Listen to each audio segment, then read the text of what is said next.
Okay, so that's all the cushion pieces cut. Now I've got to start and put them together. And one of the things people find always so hard is how to join those piping strips. Now because you've cut it as I showed you on the angle, on the 45 degrees, then you should always end up with the pieces at the same angle. If you don't, then you're going to have to trim them to match. Now a little secret I learned a long time ago is if you always cut this piece with the grain of the fabric, then you're always going to have everything at the same angle. Now if we just pull that out, you can see it comes out smoothly and you can see it's exactly with the grain. Now this one here, this one isn't cut with the grain.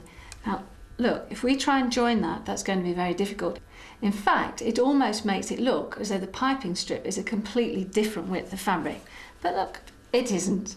So now let's cut that with the grain of the fabric. Use the V of the scissors, not the point, because it's much more accurate.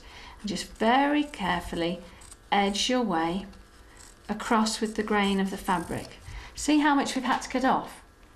Now if we just gently pull this piece here, we will find, there we go, we're back with being with the grain of the fabric.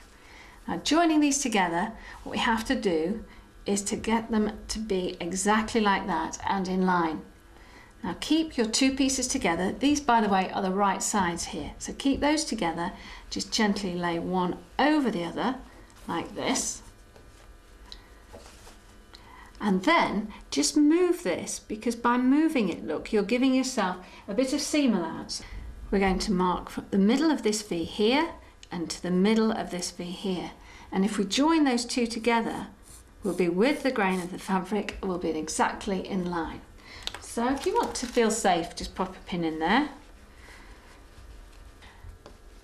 So pop that under, and we're going to have this smaller stitch so that we don't get any gapping.